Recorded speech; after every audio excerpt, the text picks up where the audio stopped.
Hello, this is Rich Bonaducci, and I am just talking about my kit today. This has been sitting in the background of some of my other videos so much that some people are like, dude, what's that kit back there? So I'm just going to talk about it. Drummers love their equipment, and so do I, and some people seem interested, and hopefully this will inspire you to tell other people about your kit. First of all, I should mention that my very first drum set was a Tama Swing Star, and 1982, October 20th, 1982, by the way. And the sizes were a 22, 12, 13, 16, 5. And that was a steel snare at the time, 5x14. And I believe the bass drum was something like 22 by 14. It was a little narrow. Although the floor tom was a 16 by 16, which was interesting. They used to sell those kind of 5-piece kits like that pretty much all the time. Whereas nowadays, if you buy even a 5-piece kit with a 22 and a 16, you're likely to get a 10 and a 12 rather than a 12 and a 13. And there was something about the 13s that I just, I mean, it's very much a rock drum set, but I loved how throaty the 13s were. And you just couldn't really get that out of a 12. And what I thought was interesting at the time was that your highest value note, so to speak, your highest drum was a 12. And that's kind of an interesting thing to have, because it's very much a low-end kit, you know, a 12, 13, 16. Obviously, you got your fundamental, and then you got your backbeat, and then your low end was a 16 by 16. And then your mid-range, so to speak, was a 13, and your high was a 12. And that was as high as you'd get. So I played around with that for a while, and then I added Tama's extension bit, which was an 8 and a 10. And I thought, now that's kind of perfect. You got two kind of high ends, and then two low ends, and a nice middle. And still your fundamental and backbeat. And I played that kit for about 5 years, 6 years, and then I sold it thinking I was going to get another one, and life ended up happening, and I didn't get another one, and used the money for something else, and then I didn't play for like 5 years. And then I got back into it and played again for about 6 years, and then got out of it for about 5 years. It was just this weird 5 off and on. So when I finally got back into it again and had to relearn everything again, I want to recreate that first Swing Star, but with a nicer kit. Now, I'll be straight up with you. There is no reason in the world why a drummer of my limited ability should have these many drums or this nice of a kit. But you know what? Tough. I can afford it, so there. And if you can too, go for it. Don't let anyone tell you, oh, you shouldn't have that many drums. You're not that good. Have fun. Now, when I go out on a gig, I don't use this kit. Actually, this kit never leaves this room. I have another kit for gigging, and it's just a 5-piece kit, and that is more than enough for what I need. But this is my fun drum set that I have a lot, you know, I just play around with it, play along with the records that have these big monster fills and this kind of stuff, and it's just fun. So this is a Tama Superstar Classic. It's maple. I don't know if it's absolutely the most high-end maple, North American, whatever. I have no idea. And it's just a wrap, and the wrap is okay. There are a couple points here and there where it probably could have been glued better. But what do you want for this kind of money? This is actually a good kit, and it sounds good. And I find that if you get decent heads, almost anything can sound good. But what I'm really happy about is that I not only recreated my original Swing Star sizes, but I added a couple things. This is a 14 by 14 that's in between the 13 and the 16. Because I always thought that drop from a 13 down to a 16 by 6 was quite a leap, so to speak, quite a drop. And I wanted something in between. Again, this is a 14 by 14.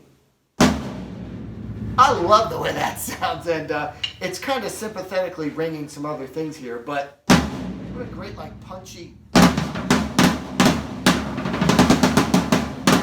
I thought that was a good mid-range between the 13 and the 16. 14. Yeah. And then I have an 18 by 16 over on this side with one of Tama's small 6-inch, I believe they call them snare effects. It's kind of like a timbali-esque kind of thing with a little snare inside. And it's really high, and of course it's higher than my 8. And then when you want to, you can put the snares on and have a little effect snare to the side. So it's fun to have, but this ends up being just a massive drum kit. Sorry. 5 more drums than really a person of my ability should have. But you know what? Tough. And I also sort of recreated the cymbal setup that I used to have. I used to have 13-inch new beats over here because at the time, that's what Neil Peart had. It was good enough for him, good enough for me. Plus, I was brand new at drumming in 1982. I didn't know what to get. So at first I bought a set of camber cymbals, which was hi-hats, crash, and a ride. I broke the crash inside of a month. The ride, I think, was next, hi-hats last. They were junk. And so I pulled together my money and my resources, got some 13, and eventually got other cymbals. But these are actually 14-inch quick beats.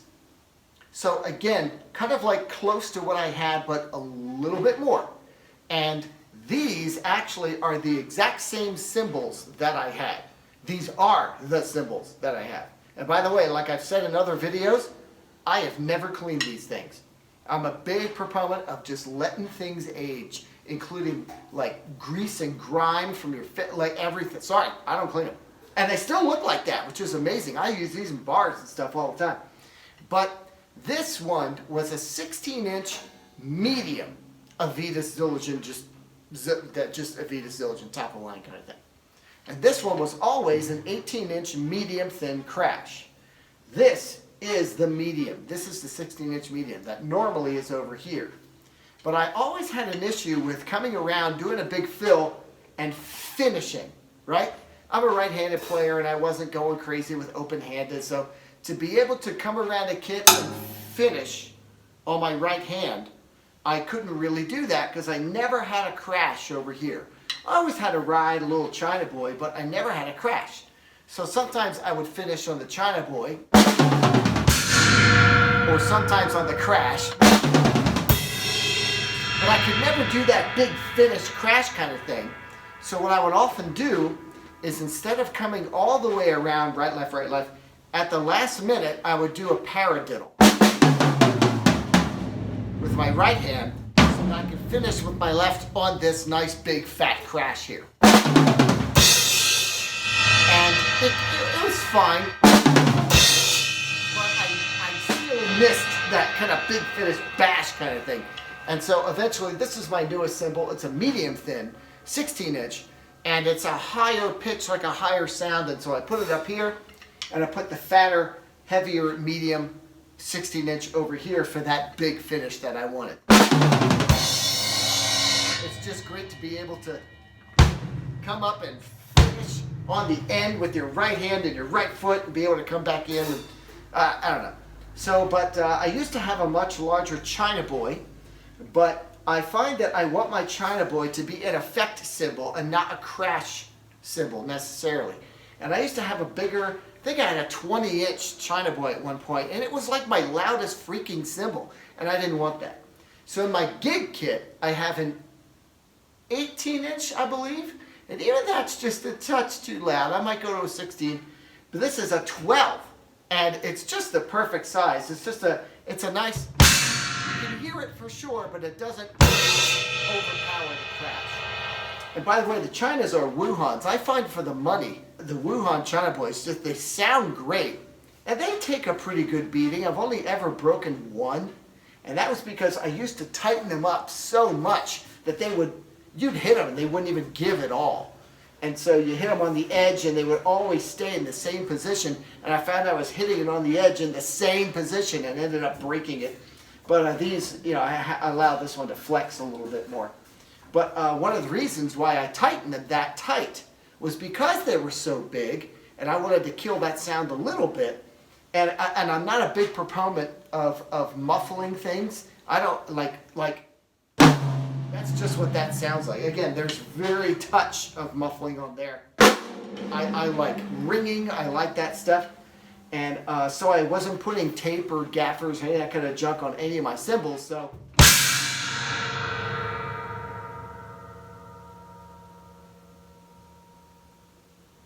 Now it's over. And so I would tighten it to kill the sound, but I ended up breaking that one. So anyway, for the money, I think Wuhan's, they last a long time. They take a beating and they just sound great. And all these are Zilligants. This is a Sabian AAX Memphis ride, 21-inch. I actually have this one because I have two other ride cymbals for gigging. One is a Zilligant projection ride, which is pretty much my go-to ride for almost everything. It's such a clean, pingy sound. It's great for almost everything I do. But the other one I have is a 22-inch Zilligant Mega Bell Z. And that I use strictly for big fat rock gigs because you cannot, I cannot, even remotely play that thing nicely. It just does not play well with others. And it is a nasty cymbal. It's awesome. But it's pretty much only good for one thing. This is a K splash. I used to have an A splash, 10 inches. This is a slightly more mellow sound. Most of these cymbals I keep here, and I have separate ones to gig with, so I don't have to keep taking stuff off. But because these are so expensive, these are the ones I take with me. I have a couple other splashes and things, but this is the one that stays here. Something else I did on this kit, because it's here and I don't care and no one really hears this kit. Each drum has different heads on it, because I'm just curious how they sound. I didn't change the bottom heads of anything. They're all the standard little Tama resonance that come with the kit. They're probably not very good. I'll eventually replace them, but for now they're fine. So this one right here, this 8-inch, is a PDP, which is a Remo drumhead, Remo drumhead, UK drumhead. Now again, these are the heads that come with a PDP kit that you get.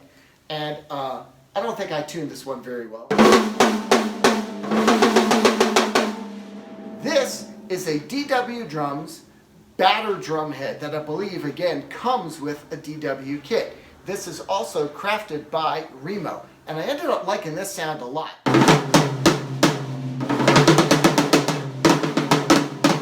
really like that. Now this is an Evans G2, just a plain old G2.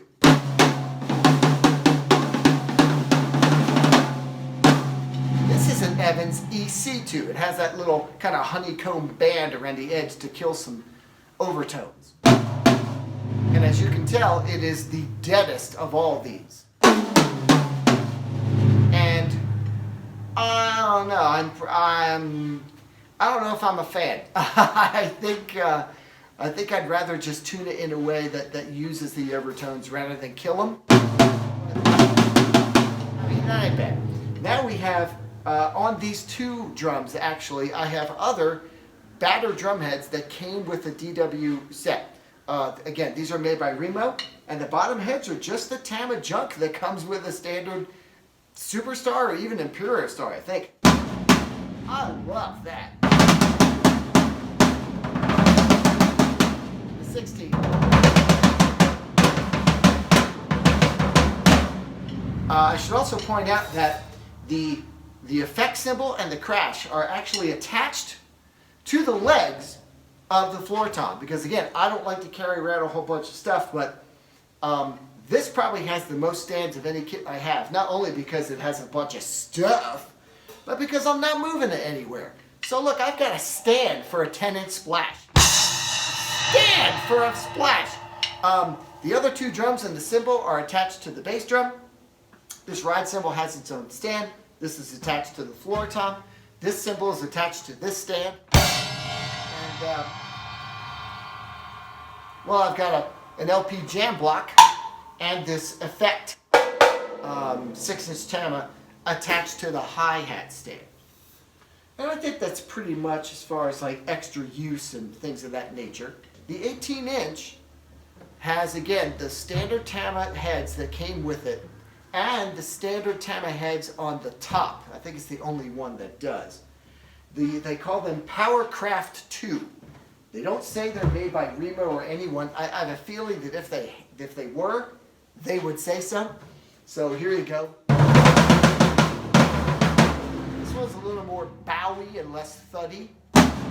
Feel that thud as opposed to, I don't know, it's a little more bowy. Maybe you can't hear it. This is just all through my iPhone there. Now the bass drum has the standard drum head on the front that comes with the Tama kit. On the inside here is an Evans EMAD Onyx, and I could probably tune that a little better, but that's not bad. Now on the snare, again, this is only a 5, not even a 5.5. It's pretty narrow. But then again, when you think about it, guys like Stuart Copeland or whatever, they were using 5-inch snares for all those albums, and they sound pretty meaty.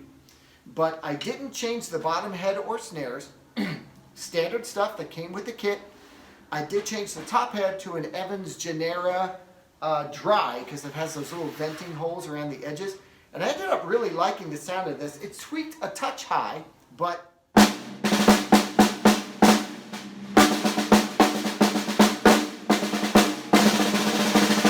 see, my double stroke suck.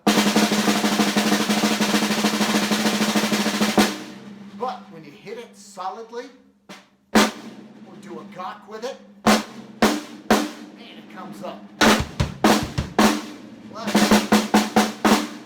Great. So,